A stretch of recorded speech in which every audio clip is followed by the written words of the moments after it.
Assalamualaikum warahmatullahi wabarakatuh. Perkenalkan saya Arbi Surya Triatmaja dengan NIM 250201020405 kelas MJ 705 Bisnis Internasional dengan dosen pengampu Ibu Melinda Putri Nur Ahmadi. Di sini saya akan mempresentasikan strategi bisnis internasional, analisis ekspor impor, pemasaran, dan studi kasus perusahaan multinasional. Perbedaan strategi global, multidomestik, dan tradisional. Yang pertama, strategi global, yaitu pendekatan yang menekankan standarisasi produk dan operasi untuk mencapai efisien skala global dunia, dianggap sebagai pasar tunggal tanpa perbedaan lokal. Contohnya, Coca-Cola yang menawarkan produk serupa di seluruh dunia. Yang kedua, strategi multidomestik, yaitu fokus pada adaptasi produk dan strategi terhadap kondisi lokal di setiap negara. Operasi diperlakukan sebagai serangkaian pasar domestik terpisah, contohnya McDonald yang menyesuaikan menu dengan budaya lokal, seperti ayam kari di India. Yang ketiga, strategi tradisional, kombinasi antara globalisasi dan lokalisasi, mencapai efisien global sambil beradaptasi dengan pasar lokal, menggunakan keunggulan komparatif dari berbagai lokasi. Contohnya Toyota yang memproduksi komponen di Jepang dan merakit di negara lain sesuai permintaan lokal. Perbedaan strategi global, multidomestik, dan tradisional.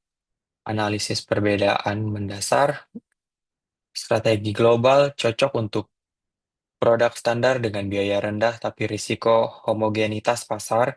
Multidomestik responsif terhadap perbedaan budaya tapi biaya tinggi karena duplikasi operasi. Transnasional seimbang, kompleks, ideal untuk perusahaan besar yang butuh fleksibilitas. Krusialitas produser ekspor-impor, setelah menentukan strategi pemahaman mendalam tentang prosedur ekspor-impor, krusial untuk implementasi sukses di pasar asing. Dokumen seperti LC, Letter of Credit, jaminan pembayaran dari bank untuk mengurangi risiko penipuan, dan Bill of Landing, bukti pengiriman barang, memastikan kepemilikan dan logistik lancar, meminimalkan risiko seperti penundaan pengiriman atau kerugian finansial. Mekanisme ekspor atau impor berdasarkan strategi. Mekanisme berdasarkan strategi, yang pertama strategi global, ekspor produk standar ke pasar asing untuk efisien skala multidomestik, impor bahan baku lokal atau ekspor produk adaptasi tradisional, kombinasi ekspor komponen dan impor untuk perakitan lokal, memanfaatkan keunggulan komparatif. Tahapan utama produser ekspor impor, persiapan perolehan izin ekspor impor dari bea cukai, kontrak buat perjanjian harga dan syarat, pengiriman, gunakan freight forwarder, dokumentasi, terbitkan invoice, packing list, LC, billing of landing atau asuransi, pembayaran via LC atau TT, pabean bayar bea cukai, lakukan inspeksi. Dokumen penting, invoice, komersial, detail transaksi, Certificate of Origin, asal barang, LC, jaminan pembayaran, billing of landing, bukti pengiriman, asuransi, perlindungan risiko, pihak terlibat, eksportir, importir, yaitu perusahaan, bank untuk LC, freight forwarder, pengiriman, bea cukai, regulasi, agen pengiriman, logistik, potensi risiko politik, perubahan regulasi, ekonomi, fluktuasi mata uang, operasional, kerusakan barang, financial, default pembayaran, mitigasi dengan asuransi dan hedging.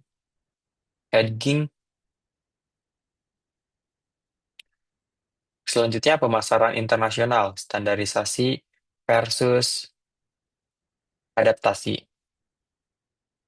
Pengaruh pada operasi, standarisasi produk memungkinkan produksi massal global untuk efisien biaya, strategi global, adaptasi produk, menuntut lokasi produksi, dekat pasar untuk responsivitas lokal, strategi multidomestik tradisional, marketing mix, produk standar untuk efisiensi atau adaptasi budaya, price global seragam atau lokal sesuai daya beli. Flash distribusi terintegrasi global, promotion, kampanye universal atau budaya spesifik. Keunggulan kompetitif, pengolahan rantai pasok terintegrasi ERP untuk koordinasi real time, kurangi lead time, lokasi operasi global, produksi di negara biaya rendah seperti Vietnam, distribusi inovatif. Analisis, standarisasi murah tapi risiko penolakan pasar, adaptasi mahal tapi tingkatan penerimaan, integrasi global, ciptakan efisien dan inovasi berkelanjutan. Studi kasus PT Indofood CBP Strategi SDM Internasional. Ini fokus pada ekspansi Indofood ke Vietnam dengan tantangan budaya kerja, kompetensi tenaga kerja, dan koordinasi rantai pasok. Jawaban berdasarkan laporan tahunan Indofood ASEAN Economics Community Guidelines dan buku Hills 2023. Strategi SDM terapkan pendekatan multikultur dengan program training budaya kerja, cross culture training, intensif seperti workshop bersama untuk harmonisasi nilai kerja antara tenaga kerja Indonesia. Fokus hierarki dan Vietnam fokus fleksibilitas, mengurangi risiko konflik budaya. Rekrutmennya, standarisasi kompetensi melalui sertifikasi ASEAN, misalnya keterampilan teknis produksi, sambil adaptasi dengan budaya lokal Vietnam, misalnya preferensi kerja tim dan motivasi non-moneter untuk memastikan tenaga kerja lokal terintegrasi. Koordinasi gunakan RIS global untuk manajemen tenaga kerja lintas negara, mengurangi konflik budaya, tantangan, dan solusi. Perbedaan budaya dan kompetensi solusi, program integrasi seperti workshop bersama, tantangan dan solusi untuk tantangannya perbedaan budaya, misalnya komunikasi langsung versus tidak langsung, dan standar kompetensi, kurangnya pelatihan di Vietnam. Solusi, program integrasi seperti rotasi karyawan dan evaluasi budaya berkala untuk membangun kepercayaan. Strategi operasi internasional. Fokus pada analisis strategi operasi, produksi, logistik, supply chain untuk mendukung efisien operasional dan konsistensi kualitas produk di Vietnam. Tantangan koordinasi rantai pasok lintas negara diatasi dengan integrasi teknologi. Produksi, bangun fasilitas produksi baru di Vietnam untuk mendekati pasar ASEAN menggunakan teknologi standar Indofood, misalnya mesin otomatis, untuk memastikan konsistensi kualitas produk seperti mie instan mengurangi biaya ekspor. Logistik, integrasikan rantai pasok antara Indonesia, sumber bahan baku, dan Vietnam, produksi akhir, dengan tracking digital, misalnya GPS dan software ERP, untuk koordinasi pengiriman real-time. Supply chain, terapkan just-in-time delivery untuk mengurangi inventory, ditambah komunikasi rutin, misalnya video call mingguan, untuk mitigasi risiko budaya dalam koordinasi lintas negara. Dukungan efisiensi, kurangi biaya transportasi melalui rute laut, teleportimasi, jamin kualitas produk seragam dengan kontrol kualitas terintegrasi di seluruh rantai pasok. Stati- Tadi kasus Unilever, strategi keuangan internasional. PT Unilever Indonesia Tbk sebagai bagian multinasional dengan tantangan fluktuasi nilai tukar, perbedaan regulasi keuangan antar negara, dan kebutuhan stabilitas kinerja. Strategi keuangan, terapkan handling nilai tukar melalui forward kontrak berjangka untuk melindungi dan dari fluktuasi mata uang seperti rupiah Indonesia versus USD atau euro, serta diversifikasikan mata uang, misalnya alokasikan aset dalam beberapa mata uang, untuk menyebarkan risiko dan menstabilkan arus kas di pasar Asia yang volatil. Regulasi patuhi IFRS International Financial Reporting Standards Global untuk konsistensi laporan keuangan dan gunakan transfer pricing penetapan harga transfer. Untuk efisien pajak antar negara seperti mengoptimalkan biaya antara Indonesia dan negara tetangga seperti Singapura sambil mematuhi regulasi pajak lokal. Stabilitas didirikan Center Regional, pusat kas regional untuk monitoring real-time fluktuasi mata uang dan investasi dalam instrumen derivatif, misalnya option atau swaps, untuk mitigasi risiko, memastikan kinerja keuangan stabil di tengah perubahan ekonomi Asia. Tantangan dan solusi. Tantangannya fluktuasi nilai tukar, misalnya dampak inflasi di Indonesia dan perbedaan regulasi keuangan antar negara, misalnya aturan pajak yang berbeda.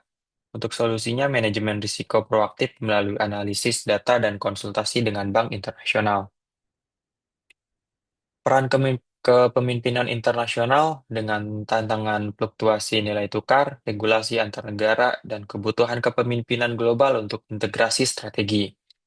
Slide ke depan ini fokus pada peran kepemimpinan internasional dalam mengordinasikan bisnis, operasional, dan SDM untuk persaingan berkelanjutan.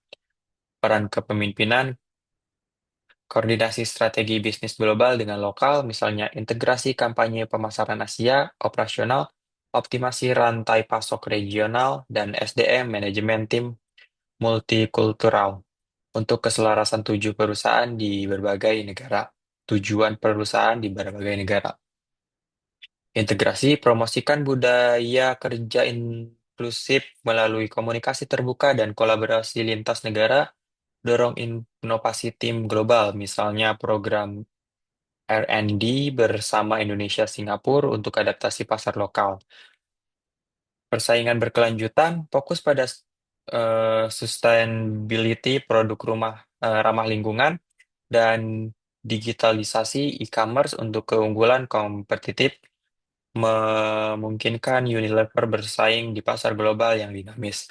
Tantangan dan solusi, tantangannya kepemimpinan global di lingkungan budaya berbeda, solusi training lintas budaya dan mentorship untuk membangun kepercayaan dan motivasi tim.